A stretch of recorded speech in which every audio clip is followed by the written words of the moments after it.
سکلئی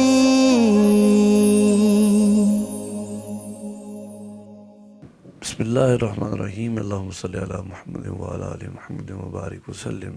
نور ثقلین programme کے ساتھ S F media channel پر آپ کا ہوسٹ سید طاہر نشا گیلانی حاضر خدمت ہے۔ ناظرین السلام علیکم ورحمۃ اللہ وبرکاتہ۔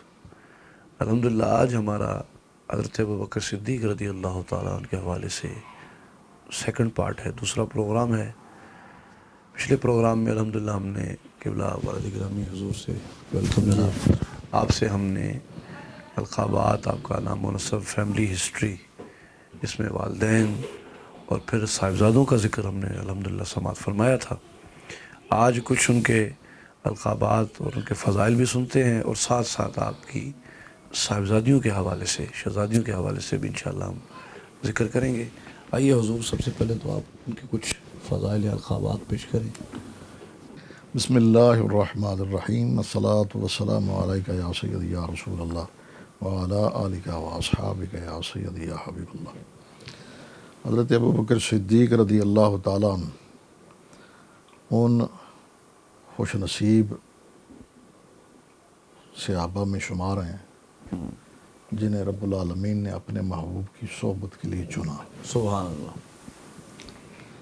اور آپ کی صحابیت، آپ کا صاحب ہونا قرآن کی آیت سے ثابت۔ سبحان اللہ، سبحان اللہ۔ بے شمار فضائل ہیں، وہ تو کبھی ہم انشاءاللہ پھر مستقل گفتگو کریں گے بے توفیق تعالیٰ۔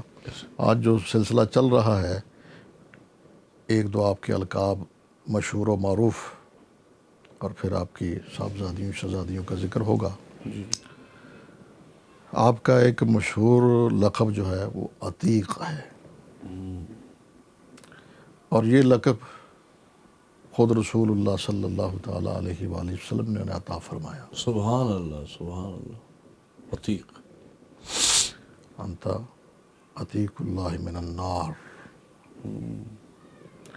اور ایک روایت میں ابشر فإنک عتیق اللہ من النار، خوش ہو جاؤ، تمہیں اللہ نے جہنم سے آزاد کر دیا۔ سبحان اللہ۔ عتیق کا معنی آزاد، آزاد۔ تو یہ مشہور لقب آپ کا ہو گیا عتیق۔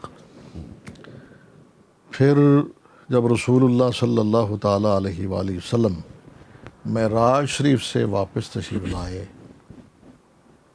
تو جب یہ خیال فرمایا کہ جب میں بیان کروں گا کہ راتوں رات مسجد اقصیٰ گئے ہیں، سیر کر کے آئے ہیں، اور راتوں رات کے تھوڑے سے حصے میں واپس بھی آ گئے ہیں، تو اس کی تصدیق کون کرے گا؟ تو جبریل امین السلام نے عرض کیا، اور کو کرے نہ کرے ابوبکر ضرور کرے گا۔ ہائے ہائے، واہ واہ۔ تو کافر آپ کے پاس پہنچے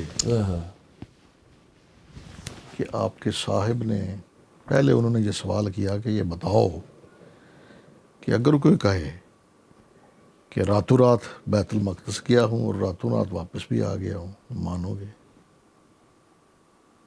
پاسبل ہے، ممکن ہے؟ فرمایا یہ تو ممکن نہیں ہے، پاسبل نہیں ہے، 1.5 مہینہ لگتا ہے، تو یہ تو ممکن نہیں ہے، پاسبل نہیں ہے۔ انہوں نے کہا، بڑے خوش ہوئے کفار، انہوں نے کہا پھر تمہارے صاحب نے آج یہ اعلان کیا ہے، دعویٰ کیا ہے۔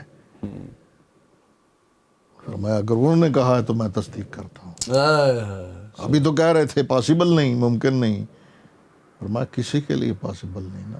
میں نے کہا کوئی نہیں جا سکتا، وہ کوئی تو نہیں، وہ تو رسول اللہ ہے، سبحان اللہ، اللہ کے محبوب ہیں۔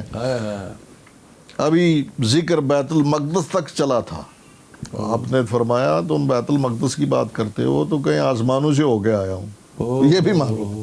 واہ واہ۔ اور وہ تو ہمیں آسمانوں کی خبریں دیتے ہیں تو ہم مانتے ہیں، سبحان اللہ، یہ کیوں نہیں مانتے؟ سبحان تو پھر آپ کا یہ لقب ہوا صدیق، سچائی کا پیکر۔ واہ۔ اور پھر یہ آپ کا لقب جو قرآن نے ان کو عطا کیا، ثانی اثنین اذ ہما فی الغار اذ یقول لصاحبہ، صاحبی، سبحان اللہ۔ اس پہ ہم صاحب پہ اور غار کا واقعہ اور حضور سرکار دو عالم علیہ السلام کا ان اللہ معنا فرمانا، اس پہ تو مستقل گفتگو چاہیے، ایسے ہی ایسے ہی پھر کسی پروگرام پھر میں انشاءاللہ کر ہم لیں گے۔ کریں گے توفیق تعالیٰ۔ آئیے کچھ صاحبزادیوں کے حوالے سے ہمیں کچھ آپ کی بڑی ارشادات صاحبزادی حضرت اسماء اسماء رضی اللہ تعالیٰ عنہ، ہجرت کے موقع پہ ان کا کردار بھی بڑا اہم ہے اور مثالی ہے۔ واہ جب سرکار دو عالم صلی اللہ تعالیٰ علیہ وآلہ وسلم ہجرت کی رات حضرت ابوبکر صدیق رضی اللہ تعالیٰ کے گھر پہنچے، ہجرت کے لیے روانگی تھی، تو انہوں نے حضرت عائشہ صدیقہ سلام اللہ تعالیٰ علیہ سے، وہ ان سے عمر میں چھوٹی تھیں، مل کر کھانا تیار کیا، توشہ تیار کیا، واہ واہ، اور توشہ تیار کر کے جو بیگ تیار کیا، پیک لنچ، اس کو پیک کرنے کے لیے، اس کو باندھنے کے لیے کوئی چیز نہیں مل رہی تھی، اوہ تو آپ نے اپنا کمر بند اتار کے نا اوہ، اس کو پھاڑ کے 2 ٹکڑے کیے اور ایک ٹکڑے سے وہ توشہ باندھ پیک دیا۔ کر لیا، واہ واہ، تو رسول اللہ صلی اللہ تعالیٰ علیہ وآلہ وسلم نے اس موقع پہ ان کو لقب دیا ذات النطاقین۔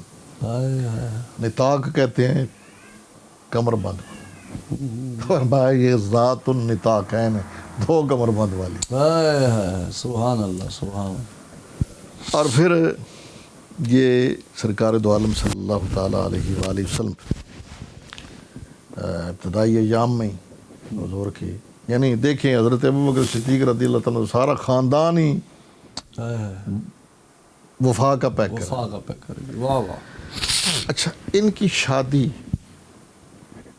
رسول اللہ صلی اللہ تعالیٰ علیہ وآلہ وسلم کے پھوپھی زاد حضرت زبیر سے ہوئی، واہ واہ، زبیر بن عوام رضی اللہ تعالیٰ عنہ، جو حضرت صفیہ حضور کی پھوپھی جان کے بیٹے تھے، بیٹے تھے، پھوپھی زاد کے ساتھ ان کی شادی ہوئی، اور وہ عشرہ مبشرہ میں سے ہیں حضرت زبیر، وہ 10 ان کو رسول اللہ صلی اللہ تعالیٰ علیہ وآلہ وسلم نے اس دنیا میں نام لے کر جنتی، جنتی قرار دیا، ان میں حضرت زبیر کا نام بھی شامل ہے، سبحان اللہ، عشرہ مبشرہ میں سے ہیں۔ اور انہوں نے پھر رسول اللہ صلی اللہ تعالیٰ علیہ وسلم کی ہجرت کے بعد انہوں نے بھی ہجرت فرمائی، سبحان اللہ، اور مدینہ طیبہ میں یہودیوں نے یہ مشہور کر دیا کہ ہم نے یہ جو مہاجرین آئے ہیں ان پر جادو کر دیا ہے، ان کے ہاں بندش ہو گئی، کوئی ان کی اولاد نہیں ہوگی ان کے ہاں، اولاد نہیں ہوئی، کیوں 8 مہینے گزر گئے تقریباً، کسی کے ہاں کوئی اولاد نہ ہوئی، تو یہودیوں نے یہ مشہور کر دیا کہ ہم نے ان پر جادو کر دیا۔ جادو کر دیتا ہے، تو پھر یہ جب ہجرت کر کے گئیں، ان کے 8 ماہ کے بعد پہلا بیٹا جو پیدا ہوا اس کا نام تھا عبداللہ بن زبیر رضی اللہ تعالیٰ عنہ۔ سبحان اللہ سبحان اللہ، کیا بات، جب ان کے ہاں حضرت عبداللہ کی ولادت ہوئی تو صحابہ کرام رضوان اللہ تعالی مجمعین اتنے خوش ہوئے کہ انہوں نے نعرے بلند کیے، مدینہ طیبہ کی پہاڑیاں نعرہ تکبیر سے گونج اٹھی، کیا، حضور بھی خوش ہوئے، صحابہ بھی خوش ہوئے۔ اس سے یہ بات بھی سمجھ آئی کہ اگر عبداللہ بن زبیر کی ولادت پہ میلاد پہ خوشی منائی جا سکتی ہے تو امام الانبیاء صلی اللہ تعالیٰ علیہ وآلہ وسلم کی میلاد پر کتنی خوشی منائی جانی چاہیے۔ واہ کیا بات، کیا خوب ہے، سب نے خوشیاں منائیں کہ یہودیوں کا جو وہ مقولہ تھا، پروپیگنڈا تھا، اس کا رد ہو گیا، ان کو منہ کی کھانی پڑی، وہ رسوا ہوئے۔ تو یہ حضرت عبداللہ بن زبیر رضی اللہ تعالیٰ عنہ حضرت اسماء کے بیٹے ہیں، حضرت ابوبکر صدیق رضی اللہ تعالیٰ کے نواسی ہیں۔ اور پھر حضور کی بارگاہ میں پیش کیے گئے، حضور سرکار دو عالم صلی اللہ تعالیٰ علیہ وآلہ وسلم نے انہیں بھی اپنا لعاب دہن مبارک عطا، اور یہی وہ حضرت عبداللہ بن زبیر رضی اللہ تعالیٰ عنہ ہیں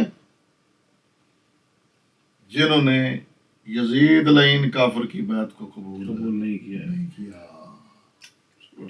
اور پھر جب یہ اعلان ہوا، آپ کو بلایا گیا، پیغام گیا، تو آپ مدینہ سے مکہ شریف ہجرت، جس طرح حضرت سیدنا امام حسین علیہ السلام مدینہ طیبہ سے مکہ شریف تشریف لے آئے، یہ حضرت عبداللہ بن زبیر نے بھی اس لائن کی بیعت کو قبول نہیں کیا، آپ بھی مکہ تشریف لے آئے، اور حضرت سیدنا امام حسین علیہ السلام کی شہادت کے بعد، امام عالم قوم کی شہادت کے بعد آپ نے اپنی خلافت کا اعلان کرا، حجاز میں آپ خلیفہ بن گئے، کیا بات، یزید کی حکومت کو نہیں تسلیم کیا، اپنی حکومت قائم کر لی، کیا بات، بہت خوب، بہت خوب. اور اب اسی اعتبار سے دیکھیے نا کہ حضرت عبداللہ بن زبیر یہ بھی صحابی، ان کی والدہ اسماء بھی صحابیہ، ان کے والد حضرت ابو بکر بھی صحابی، ان کے والد حضرت عثمان ابو قحافہ بھی صحابی، صحابی، کیا اسی بات. طرح حضرت عبد الرحمن کے بیٹے ہیں کہ محمد، وہ بھی صحابی، حضرت عبد الرحمن بن ابی بکر بھی صحابی، حضرت ابو بکر بھی صحابی، اور ان کے والد حضرت عثمان ابو قحافہ. چار نسلیں ہو گئی. یہ کیا بات، امتیاز ہے آپ کا. کیا بات. دوسری سائڈ اور آپ کی دوسری صاحب حضرت ام المومنین سیدہ عائشہ صدیقہ بنت صدیق، کیا بات، سبحان اللہ. علیہ ہیں، ان کی عظمتوں کا کیا کہنے.